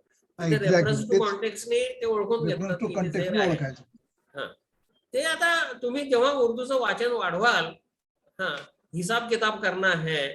किंवा अरे हिसाब आया क्या असं जर वाक्य असेल तर तिथे हसाब नसणार, तिथे हिसाबच असणार. हे तुम्हाला रेफरन्स कॉन्टेक्स्ट मधून कळतं. Correct. भाई कसं लिहूया? भाई भाई मध्ये आई आपल्याला सारखाच भाई लिहायचंय हा, आणि भाई त्याच्यावर मध्ये पण आपल्याला हमजा येणार. दो चष्मी हे वापरायचं आहे. बेला होय. दो चष्मी हे वापरावं लागेल. हो. आणि मग ई ला पुन्हा ई हा, असल्यामुळे ईला पुढे एक हमजा जोडावा लागेल. हो हो हो. आता मॅडम भाई. आपली वेळ संपत आलेली आहे. हा आता मी हमजा विषयी थोडं सांगतो आणि मग सांगा. कवितेचं बरोबर आहे रसग्रहण सर, करू. सांगा. हा, आता भाई भाई हा शब्द लिहा तुम्ही लिहिते. पूर्ण. भाई बला हे दो चष्मी हे जोडली आहे. हा त्याच्यानंतर आपण ई अलिफ. आई मधली ई. ई काढली आणि त्याला आई. वरती एक हमजा दिलेला आहे. ठीक आहे. बरं. बाई.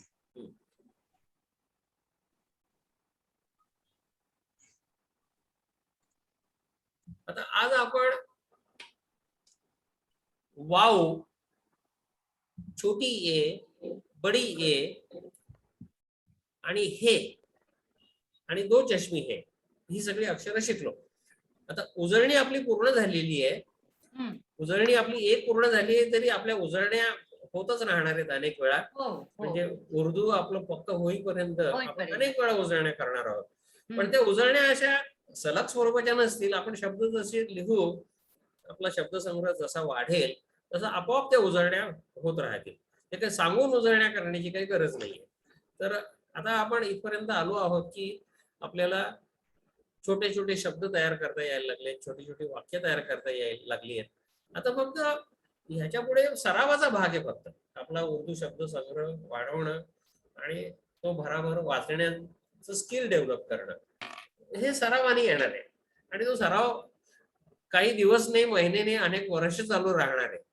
तर त्याबद्दल काही वाटून घ्यायचं नाही की आपल्याला अजून फारसं उर्दू येत नाही. ते आपोआप ते बाय इन्क्रीमेंट, स्लो इन्क्रीमेंट हळूहळू वाढत जाणार आहे. आणि अजूनही माझ्या बाबतीत सुद्धा चालू आहे की रोज मला नवीन शब्द उर्दूचे कळतात, ते मी वापरतो. कधी कधी शब्दाचं स्पेलिंग खात्री नसते, मला डिक्शनरी बघावी लागते. आता हिसाब मध्ये सीन वापरलाय का स्वाद वापरलाय हे मला आठवत नव्हतं, मी डिक्शनरी पाहिली. तर असं तुम्ही 10-15 वर्ष उर्दू शिकल्यानंतर सुद्धा तुम्हाला करावं लागणार आहे. त्याच्याबद्दल काही कुठलीही खंत बाळगायचं कारण नाहीये. शेवटी आपल्याला परफेक्शन पर्यंत जाण्याचा हा रस्ता आहे, हा काही संपत नसतो, तो सुरूच राहतो. पण तुम्हाला त्याच्यामध्ये जसं जसं परफेक्शन तुमचं वाढत जाईल ना, तसं तसं आपोआप आनंद मिळत जाईल. तर आता आपण इथे फक्त एक छोटीशी गोष्ट राहिली आहे. हमजा म्हणजे काय ते तुम्हाला शिकवायचं राहिलेलं आहे. तर ते मी आता तुम्हाला सांगतो. आता बऱ्याचशा पुस्तकांमधून उर्दूमध्ये हा हमजा हे सेपरेट अक्षर म्हणून दिलेलं नसतं. हमजा हे अलिफच एक रूप आहे असं समजतात. होय. आता अलिफ आणि हमजामध्ये फरक काय आहे ते नीट समजावून घ्या. अलिफ आणि हमजा ही एकच अक्षर आहे. जेव्हा त्याचा स्वर म्हणून वापर होतो तेव्हा त्याला अलिफ म्हणतात आणि जेव्हा व्यंजन म्हणून वापरलं जातो तेव्हा त्याला हमजा म्हणतात. किंवा दुसऱ्या शब्दात सांगायचं झालं तर अलिफचा जेव्हा काना म्हणून उपयोग होतो, सहारा, इथे हेला अलिफ जोडलेला आहे, तो काना म्हणून जोडलेला आहे. रेला अलिफ जोडलेला आहे, तो काना म्हणून जोडलेला आहे. आसमान, इथे मला अलिफ जोडलेला आहे, मला काना मा. तर जिथे अलिफ हा काना म्हणून जोडलेला असतो तिथे त्याला अलिफ म्हणतात. आणि जिथे अ न न स, इथे अ जो आहे तो व्यंजन म्हणून वापरलाय ना, स्वतंत्र वापरलाय अलिफ. तर तसा जर अलिफ आला किंवा उसने, इथे उ हा स्वतंत्र वापरलाय अलिफ, किंवा इसने, इथे ई हा स्वतंत्र वापरलाय, इमारत. म्हणजे अलिफच्या वरती जर पेश आला, जेर आला, जबर आला तर त्याला हमजा म्हणतात. अलिफ जेव्हा काना म्हणून जोडलेला असतो तेव्हा त्याला अलिफ म्हणतात. अगदी साधं सोपं आहे. म्हणजे जाओ मी असं तुम्हाला- जेव्हा आता मी जाओ तुम्हाला काही शब्द लिहून दाखवतो, त्याच्यामध्ये अलिफ कुठला आहे आणि हमजा कुठला आहे ते मला सांगा.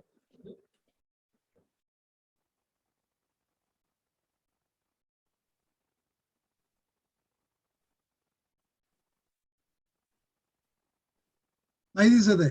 दिसत नाहीये सर. आता हा, आसमान हा हा. शब्द मी लिहिलाय. हम्म. आता इथे अलिफ मध्य आहे, हम्म. बरोबर आहे की नाही. हा आपण व्यंजन म्हणून वापरला, इथे स्वतंत्र वापरला येतो. होय. तर इथे अलिफच्या वरती दुसरा अलिफ आहे आणि इथे त्याच्यावरती इथे जर सिंगल जरी अस्मान जरी असतं तर त्याच्यावर जबर आला असता. तर हा स्वतंत्र म्हणून वापरलाय, त्यामुळे हा काय हमजा आहे. हमजा. इथे अलिफचा उपयोग हमजा म्हणून केलेला आहे. इकडे अलिफ आहे पुढे. हमजा. हा, आणि आता पुढे इथे मीमला आपण अलिफ जोडलाय, तो काना म्हणून जोडलेला आहे, त्याच्यामुळे हा आहे अलिफ. हा.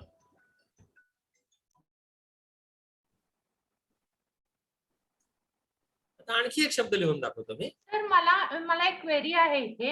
हमजा बोला, म्हणजे सामान्यपणे मधलं अक्षर किंवा शेवटचं अक्षर असेल तर होतो, आणि असं मला वाटलं होतं, पण तुम्ही आता अलिफ वरती हरकत आली, जबर जर पेश आला की त्याला हमजा म्हणायचं. बरं. आणि अलिफच्या वरती हरकत जर नसेल, आता जेव्हा काना म्हणून जो वापरत होतो तेव्हा त्याच्यावर हरकत नसते, म्हणून मग तो अलिफ राहतो. आलं का लक्षात? बरं. किंवा कधी कधी हमजा हा शब्दाच्या शेवटी सुद्धा येतो. शेवटी येतो का मध्ये येतो असं मला वाटलं होतं, पण तुम्ही आता जे सांगितलं नाही, मध्ये जर बरोबर आहे. मध्ये जर एखाद्या अक्षरावर तो आला तर तो वरती दाखवतात त्याच्यावर. आता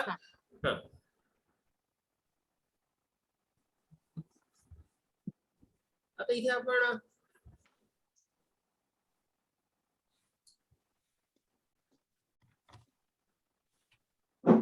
आता जा ए जरूर, इथे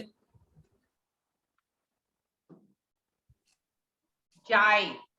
जा ए जाय.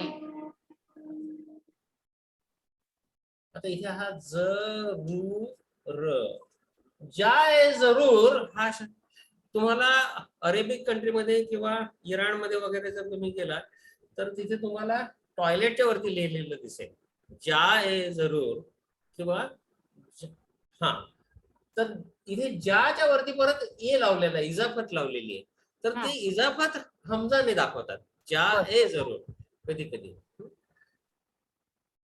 म्हणजे आता इथे स्वर आहे, आता इथे पुन्हा बडी ए काढायची इजाफत साठी, त्याच्याऐवजी नुसतं हे वरती हमजा दाखवतात.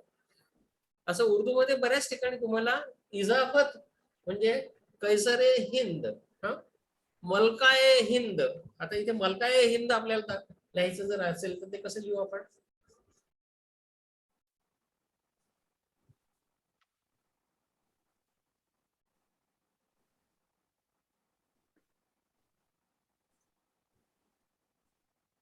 मलका.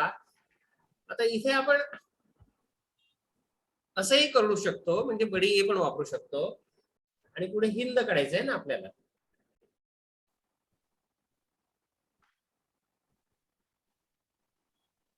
आता इथे ह त्याला आपण नून जोडला आणि शेवटी दाल जोडला, मलका ए हिंद. आता इथे काच्या ऐवजी मी नुसतं हे वापरलाय, हा नुसतं शेपूट सारखं जोडलंय, तर त्याचा उच्चार आ असा होतो. ये, जगह, मलका अशा शब्दांमध्ये हा कधी कधी अलेफ न वापरता हे वापरला जातो उर्दू मध्ये काही शब्दांमध्ये. हा, जगह, जगा असा पण उच्चार होतो, जगह असा पण उच्चार होतो, ये असा पण उच्चार होतो, किंवा यह असा पण उच्चार होतो. आणि त्याच्यासाठी मग इथे अलेफ न लावता छोटा हे लावता. बऱ्याच ठिकाणी तुम्हाला हे असं नुसतं असं शेपूट छोटस जोडलं. आता हे काय झालं, मलका ये हिंद. आता इथे हा बडी ये वापरली आहे ना आपण इजाफत दाखवण्यासाठी, म्हणजे हिंदुस्थानची राणी असा या शब्दाचा अर्थ आहे. पण काही वेळा नुसतं मलका ए असं नुसतं हमजा तिथे वरती देतात आणि त्याचा उच्चार मलका ए हिंद करतात. तर हा हमजाचा एक विशिष्ट उपयोग आहे. किंवा काही अरबी शब्दांमध्ये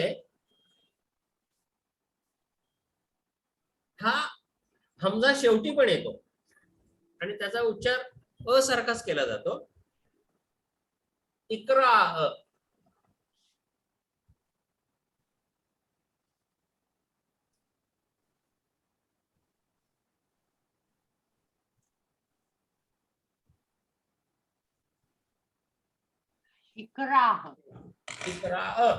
आता इथे र ला काना आ आणि त्याच्या पुढे पुन्हा अ आहे, इक्रा.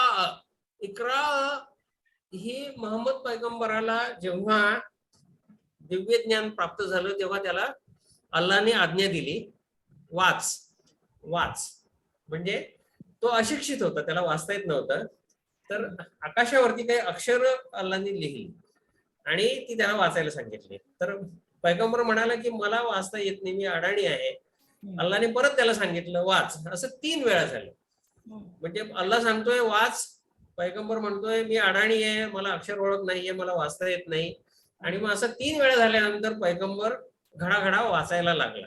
काय जे आकाशवाणी सारखं म्हणजे लिहिलेलं होतं आकाशावरती, आणि तिथून कुराणाची सुरुवात झाली. त्यामुळे हे शब्द मुस्लिमांच्या दृष्टीने खूप महत्वाचे आहेत. ही इकरा म्हणजे आज्ञार्थ येतो, वाच वाच. तर ही पहिली आज्ञा आहे अल्लाने पैगंबराला दिलेली. तर इथे शेवटी हा हमजा येतो, त्याचा उच्चार इकरा असा करायचा. तर अशा काही विशिष्ट शब्दांमध्ये हा हमजा सुटा येतो आणि काही शब्दांमध्ये तो हमजा असा अलेपच्या वरती येतो किंवा खाली सुद्धा येऊ शकतो जर जेर जोडलेला असेल. इसने उसने या शब्दांमध्ये हमजा आणि पेश पण लिहितात किंवा हमजा आणि जेर पण लिहितात. त्याचा अर्थ हमजा हा अलिफ जेव्हा व्यंजन म्हणून वापरलं जातं, सुट अननस, इमारत, इसने उसने, इथे अलिफचा उपयोग स्वर म्हणून केलेला नाहीये, म्हणजे दुसऱ्या व्यंजनाला तो जोडलेला नाहीये, तर स्वतंत्र अक्षर म्हणून वापरले. तर अशा ठिकाणी हमजाचा वापर होतो. तर आलं लक्षात हमजा म्हणजे नेमकं काय ते. अलिफ वरती जर जबर जेर किंवा पेश असेल तर त्या अलिफलाच हमजा म्हटलं जातं. अलिफ जर एखाद्या व्यंजनाला जोडलेला असला काना म्हणून तर मग त्याला अलिफ म्हटलं जातं. ठीक आहे, हे झालं हमजा विषय. किंवा हमजा काही वेळेला सुटा पण नुसता येतो शब्दाच्या शेवटी तेव्हा तो मोठा हमजा म्हणून काढला जातो, आणि अलिफच्या वरती जेव्हा येतात तेव्हा तो छोटा हमजा म्हणून काढला जातो. काही वेळेला इजाफत दर्शवण्यासाठी मलकाए हिंद तिथे पण तो असा वरती छोटासा हमजा म्हणून काढला जातो. हे झालं हमजा ह्या अक्षराविषयी. आता आपली अक्षरांची उजळणी संपली. आता आपण एक कविता रसग्रहणासाठी घेऊया. ही उर्दू मधली अतिशय प्रसिद्ध कविता आहे. आता मी रिमाइंडर थोड्या वेळापूर्वी पाठवलं, त्या रिमाइंडर मध्ये या कवितेचं नाव लिहिलं होतं मी. ही कविता आहे ताज महल आणि कवी आहेत साहिर लुधियानवी. मागे एकदा आपण अली सरदार जाफरी यांची गम का सितारा ही कविता आपण म्हणून पाहिली होती आणि त्याचं रसग्रहण केलं होतं. अली सरदार जाफरी आणि साहिर लुधियानवी हे गुरु शिष्य, दोघंही साम्यवादी चळवळीतले, म्हणजे ज्याला तरक्की पसंत तहरीक असं म्हणतात उर्दू मध्ये. त्याच्यामध्ये बरेच उर्दू कवी सामील होते एकेकाळी, आणि हे सगळे साम्यवादी विचारसरणीचे कवी होते. त्याच्यातल्या काही कवींना बराच त्रास झाला, त्यांना तुरुंगवास वगैरे भोगावा लागला. कैफी आझमी, अली सरदार जाफरी काही काळ तुरुंगात पण होते. तर साहिर लुधियानवी ही सुद्धा तरक्की पसंत शायर असं त्यांना म्हणतात. तरक्की पसंत म्हणजे प्रोग्रेसिव्ह विचारसरणीचे कवी, आणि म्हणून तुम्हाला साहिरच्या कवितेवरती नेहमी साम्यवादाची छाप दिसते. साम्यवाद किंवा समाजवाद किंवा गोरगरिबांविषयी कळवळा किंवा श्रमिकांच्या चळवळीविषयी आस्था, हे या शायरांचं लक्षण आहे. कैफी आझमी, अली सरदार जाफरी, अली सरदार जाफरींनाही तुरुंगवास भोगावा लागला. तर ह्या सगळ्या शायरांच्या मध्ये विशेषतः जो उपेक्षित वर्ग आहे, गरीब वर्ग आहे, त्याच्याविषयी कळवळा आढळून येतो.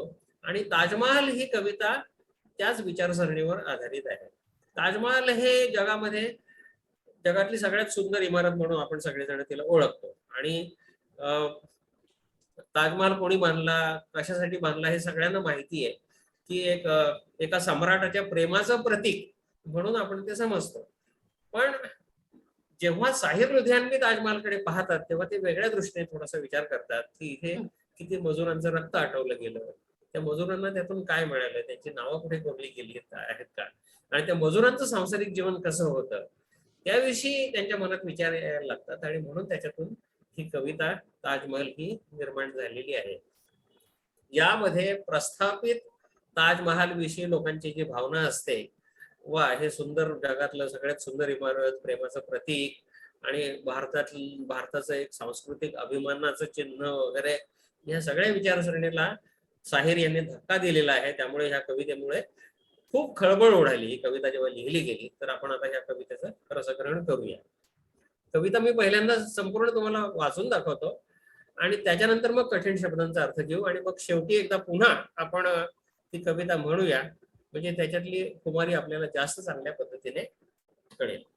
तर इथे कवी आपल्या प्रेमिकेला असं सांगतोय, आता त्यांचं कोर्टशिप चालू असते, डेटिंग चालू असतं, त्यामुळे कुठे भेटायचं, काय भेटायचं, तर बहुतेक ही प्रणयी जुगुलं किंवा जोडपी जी असतात ती ताजमहालच्या परिसरात आपण भेटू, म्हणजे आपलं प्रेम सफळ होईल असं एकमेकांना सांगतात. पण इथे कवी आपल्या प्रेमिकेला निक्षून सांगतोय की तू ताजमहाल मध्ये मला भेटू नकोस, दुसरीकडे कुठेही भेट.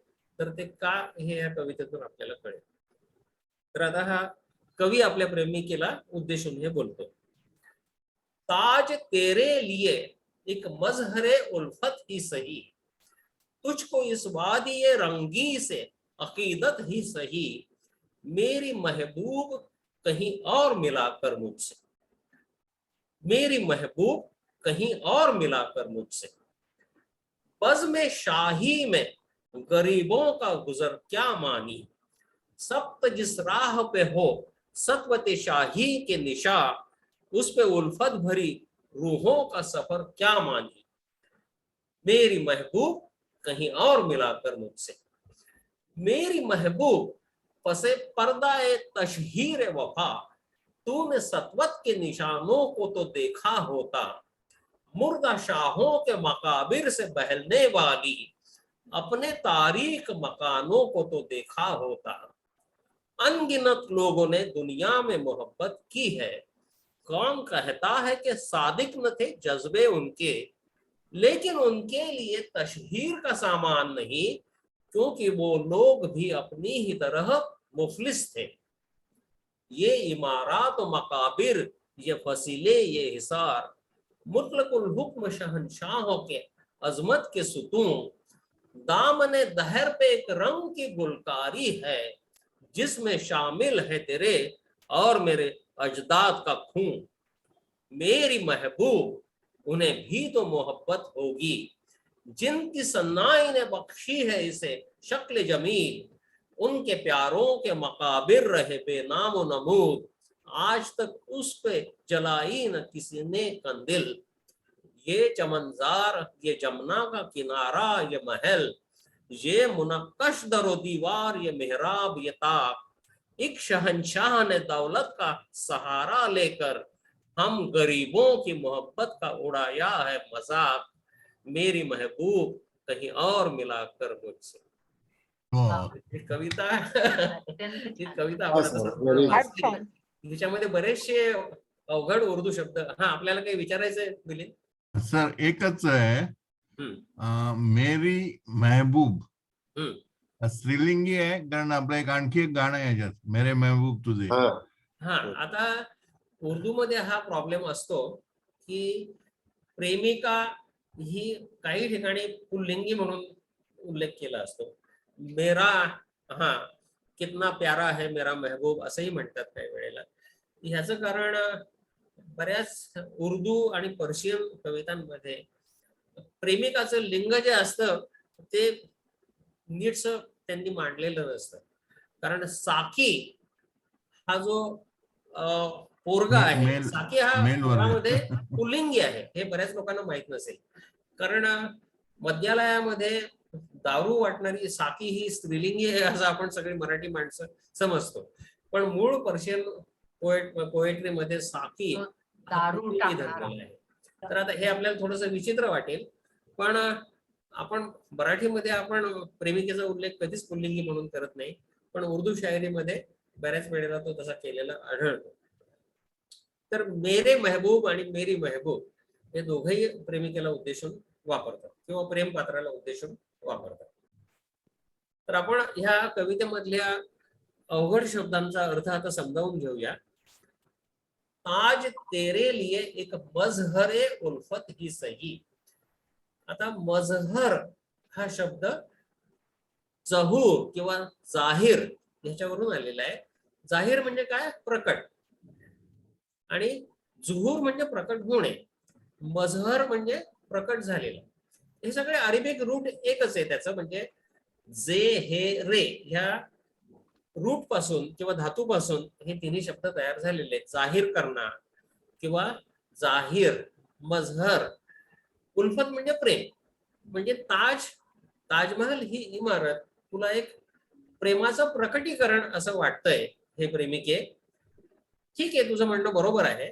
ताज तेरे लिए मजहर उल्फत ही सही, तुझको इस वादिये रंगी. वादिये रंगी म्हणजे काय? रंगीबेरंगी खोरं. वादी म्हणजे खोरं.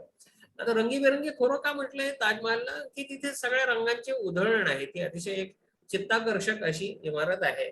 जसं एखाद्या निसर्गरम्य खोऱ्यामध्ये गेल्यानंतर आपल्याला तिथे विविध रंगांची उधळण आढळते, त्याचप्रमाणे ताजमहल पाहताना आपल्याला जणू आपण एखाद्या निसर्गरम्य खोऱ्यामध्ये विहार करीत आहोत अशी आपल्याला भावना निर्माण होते. म्हणून त्याला वादिये रंगी असं त्यांनी उपमा दिलेली आहे. अकीदत म्हणजे काय? अकीदत म्हणजे विश्वास. अकीदा म्हणजे विश्वास. म्हणजे हे प्रेमिके, तुझ्यासाठी भले ताजमहाल हे प्रेमाचं प्रतीक असो किंवा तुला ह्या निसर्गरम्य रंगीत खोऱ्यामध्ये फिरताना खूप मौज वाटत असो किंवा तुझा ह्या रंगीबेरंगी खोऱ्यावर विश्वास असो, परंतु तू मला ह्या ताजमहालमध्ये भेटू नकोस. बज़्म शाही में गरीबों का गुजर क्या मानी. बज़्म म्हणजे काय? महफिल किंवा अंजुमन. आपण मागेच म्हटलंय की एखादी महफिल किंवा एखादा जमाव त्याला बज़्म म्हणतात. आपण स्नेहसंमेलन उद्या घेणार आहोत, ते पण एक बज़्म आहे. बज़्म शाही म्हणजे, शाही म्हणजे सत्ताधीशांचं किंवा सुलतानांचं किंवा राजे महाराजांचं. आता ही ताजमहाल म्हणजे काय? एक बज़्म शाही आहे, म्हणजे एक सत्ताधीशांनी किंवा राजे महाराजांनी निर्माण केलेली एक मैफिल आहे. आणि अशा मैफिलीमध्ये आपल्यासारख्या मध्यमवर्गीय किंवा गरीब माणसाने इथे येण्यात काय अर्थ आहे? आपल्यासारख्या गरिबांचा गुजर म्हणजे काय? गुजरणे म्हणजे जाणे येणे. तर अशा ह्या मैफिलीमध्ये आपल्यासारख्या गरीब व्यक्तींचं काय काम आहे? म्हणून तो कवी आपल्या प्रेमिकेला म्हणतोय की बज़्म शाही में गरीबों का गुजर क्या मानी. मानी म्हणजे अर्थ. आपल्यासारख्या सामान्य परिस्थितीतल्या लोकांनी अशा ह्या शाही मैफिलीत येण्यात काय अर्थ आहे? सब्त जिस राह पे हो सत्वते शाही के निशान, उस पे उल्फत भरी रूहों का सफर क्या मानी. सब्त म्हणजे काय? शिक्का मारणे, म्हणजे सबूत. म्हणजे आपण कोर्टामध्ये सबूत पेश करणं म्हणजे एक प्रकारचा पुरावा सादर करणे आपण म्हणतो. म्हणजे पुरावा सादर करणे किंवा एखादं आपण एव्हिडन्स सादर करणे ज्याला म्हणतो त्याला सबूत म्हणतात. सब्त करणे म्हणजे काय? एखादी वस्तू पुराव्यानिशी सिद्ध करणे. म्हणून सब्त जिस राह में हो सत्वते शाही के निशान. सत्वत म्हणजे सत्ता. सत्वते शाही म्हणजे सुलतानाची किंवा राजसत्ता. राजसत्तेच्या खुणा ज्या रस्त्यामध्ये सप्त केलेल्या आहेत, म्हणजे ते ठोकलेले आहेत किंवा निश्चित केलेले आहेत, अशा प्रकारच्या ह्या रस्त्यावर आपण कशासाठी चालायचं असं कवी आपल्या प्रेमिकेला म्हणतोय. सप्त जिस राह में हो सत्वते शाही के निशान, उस पे उल्फत भरी रूहों का सफर क्या माने. उल्फत भरी रूहे म्हणजे प्रेमाने भरलेले आत्मे. अशा प्रेमाने भरलेल्या आत्म्यांनी ह्या शाही रस्त्यावर, जिथे सत्तेच्या खुणा आहेत ठाकून ठोकून पक्क्या केलेल्या, अशा ह्या रस्त्यावर आपल्यासारख्या प्रेमी आत्म्यांनी सफर करणे किंवा प्रवास करणे कितपत योग्य आहे, कितपत त्याला अर्थ आहे. आणि त्याच्यानंतर मग कवी आपल्या प्रेमिकेला म्हणतोय, मेरी महबूब पसे पर्दाए तशहीर वफा. पस म्हणजे काय? पाठीमागे. पडदा म्हणजे पडदा आपण मराठीत ज्याला म्हणतो. तशहीर म्हणजे मशहूर. मशहूर हा शब्द आपल्याला मराठीत माहिती आहे. मशहूर म्हणजे काय? प्रसिद्ध, सुप्रसिद्ध. तशहीर ए वफा, तशहीर म्हणजे प्रसिद्ध करणे, तशहीर पासून मशहूर हा शब्द आलेला आहे. तशहीर ए वफा म्हणजे काय? वफा म्हणजे विश्वास, म्हणजे प्रेमामधला जो विश्वास आहे त्याला वफा म्हणतात. तर तशहीर ए वफा म्हणजे काय? विश्वासाचं प्रसिद्धी देणे किंवा विश्वासाचं प्रसिद्धीकरण. तर ताजमहाल हे काय आहे की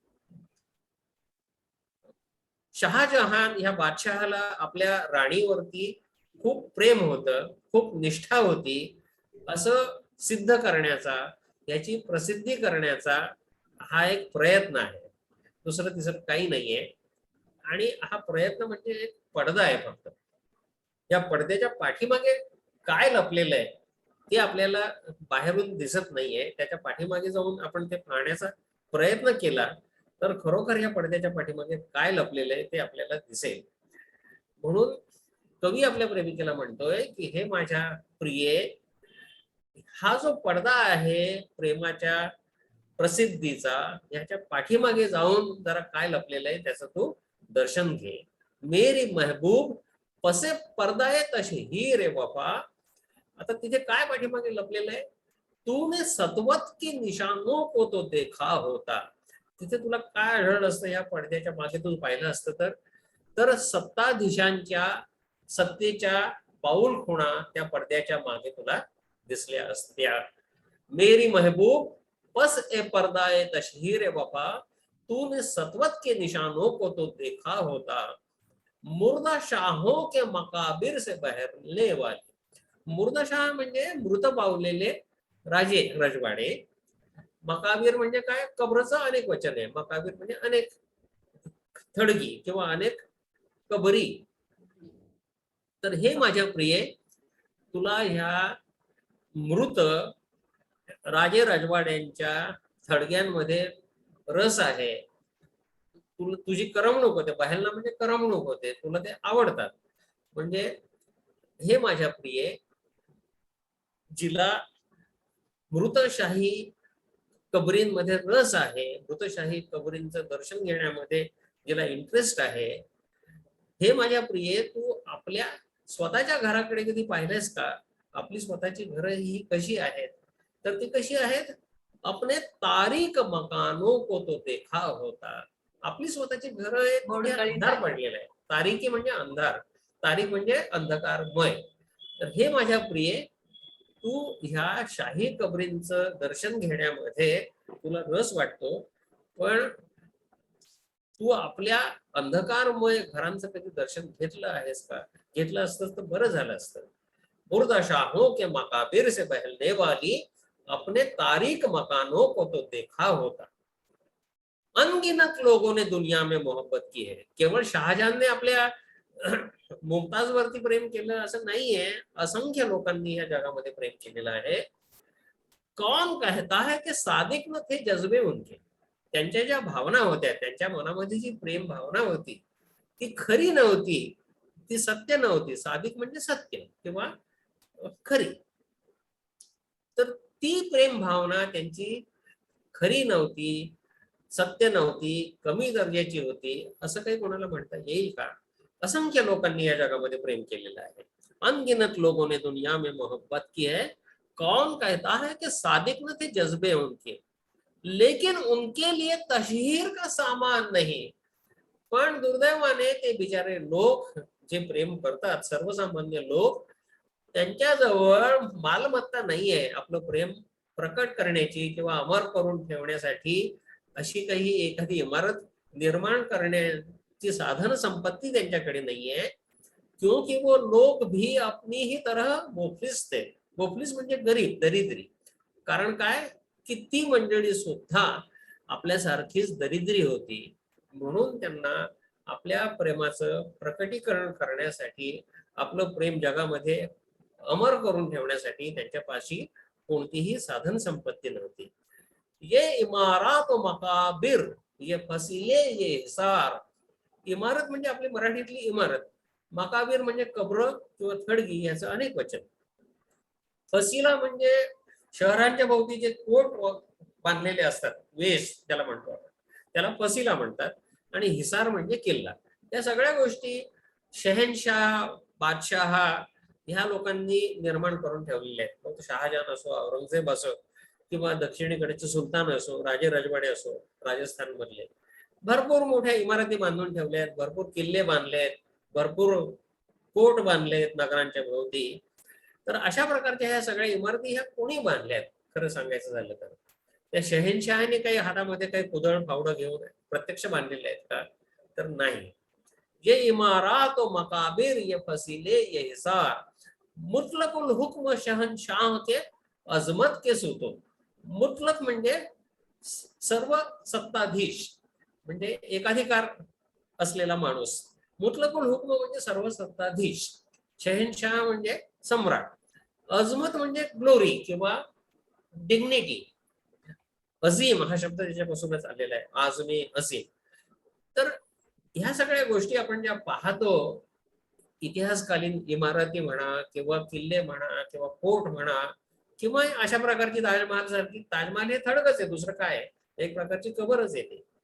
तर ह्या सगळ्या गोष्टी म्हणजे सर्व सत्ताधीश असलेल्या सम्राटांच्या वैभवाच्या सुतू म्हणजे काय, कॉलम म्हणजे खांब.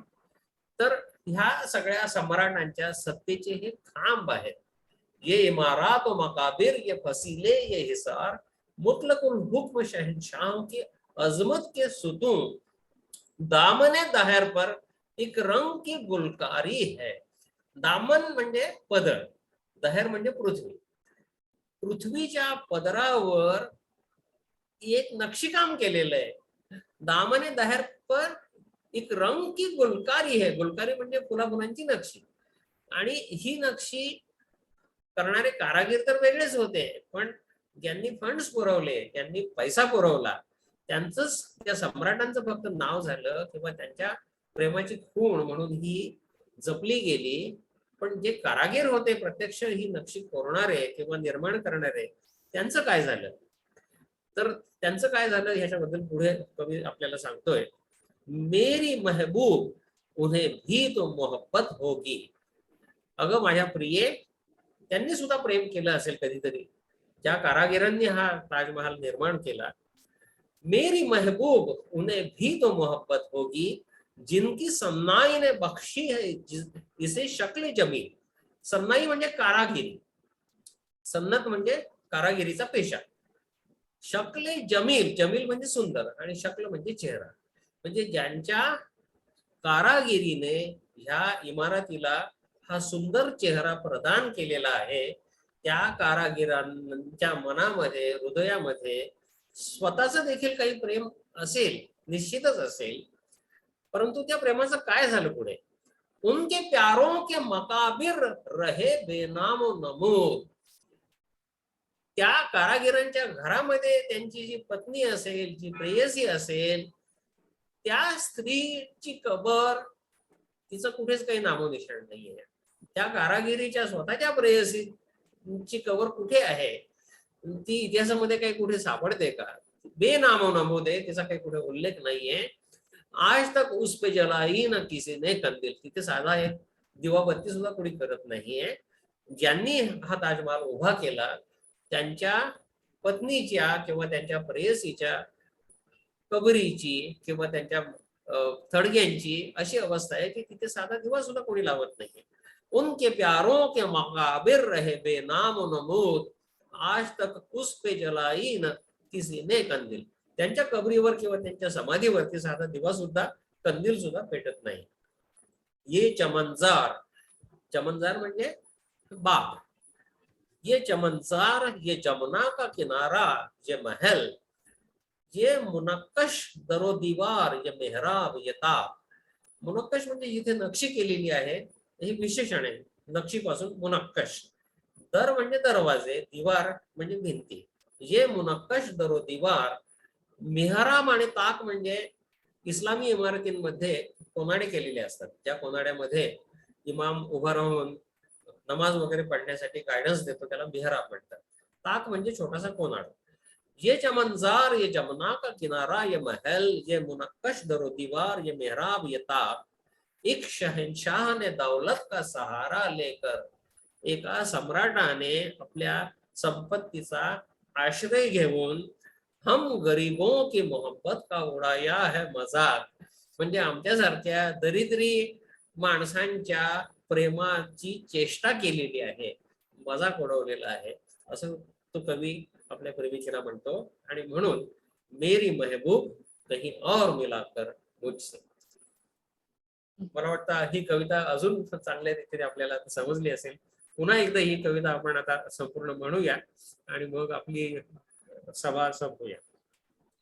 ताज तेरे लिए. आता कठीण शब्दांचा अर्थ कळल्यानंतर ती ऐकण्यात एक वेगळीच मजा आपल्याला अनुभवायला मिळेल. ताज तेरे लिए एक मजहर उल्फत ही सही, तुझको इस वादी ये रंगी से अकीदत ही सही, मेरी महबूब कहीं और मिलाकर मुझसे. बज़ में शाही में गरीबों का गुजर क्या माने, सब्त जिस राह पे हो सतवते शाही के निशा, उस पे उल्फत भरी रूहों का सफर क्या मानी. मेरी महबूब पसे पर्दाए तशहीर वफा, तूने सतवत के निशानों को तो देखा होता, मुर्दा शाहों के मकाबिर से बहलने वाली अपने तारीख मकानों को तो देखा होता. अनगिनत लोगों ने दुनिया में मोहब्बत की है, कौन कहता है कि सादिक न थे जज्बे उनके, लेकिन उनके लिए तशहीर का सामान नहीं, क्योंकि वो लोग भी अपनी ही तरह मुफलिस थे. ये इमारात व मकाबिर, ये फसीले इसार, मुतलकुल हुक्म शहंशाहों की अजमत के सुतून, दामने दहर पे एक रंग की गुलकारी है, जिसमें शामिल है तेरे और मेरे अजदाद का खून. आता ही ओळ एक्सप्लेन करायची राहिली. दामने दहर पे एक रंग की गुलकारी है, या पृथ्वीच्या पदरावर एक रंगीत अशी फुलाफुलांची नक्षी आहे. हा ताजमहाल म्हणजे दुसरं तिसरं काय आहे. जिसमें शामिल है तेरे और मेरे अजदाद का खून. अजदाद म्हणजे पूर्वज, तुझे आणि माझे पूर्वज, ह्या पूर्वजांचं रक्त ह्या इमारतीमध्ये मिसळलेलं आहे, अशी ही रंगीत नक्षी आहे. मेरी महबूब उन्हें भी तो मोहब्बत होगी, जिनकी सन्नाई ने बख्शी है इसे शक्ल जमील, उनके प्यारों के मकाबिर रहे बेनाम नमूद, आज तक उस पे जलाई न किसी ने कंदिल. ये चमनजार, ये जमुना का किनारा, ये महल, ये मुनक्कश दरो दीवार, ये मेहराब, ये ताक, एक शहंशाह ने दौलत का सहारा लेकर हम गरीबों की मोहब्बत का उड़ाया है मजाक, मेरी महबूब कहीं और मिलाकर मुझसे. धन्यवाद. बहुत खूप, बहुत खूप, बहुत खूप. छान. तर ही उर्दू साहित्यामधली एक मैलाचा दगड म्हणून समजली जाणारी कविता आहे, ती आज आपल्या समोर सादर केली. आणि साहिरचं शब्द सामर्थ्य काय आहे, साहिरला तर सगळेच जण ओळखतात, शब्द प्रभूच होता. तर कदाचित ही कविता थोडी उर्दू कठीण शब्द असल्यामुळे कदाचित आपल्या वाचनात आतापर्यंत आली नसेल आणि कुठल्या संगीतकाराने तिला चाल लावण्याचा प्रयत्न केला नाही, कठीण उर्दू शब्द असल्यामुळे. पण तिचा आनंद आज आपल्याला घेता आला आणि आपण तो ऐकून घेतला. धन्यवाद. थँक्यू. Good night.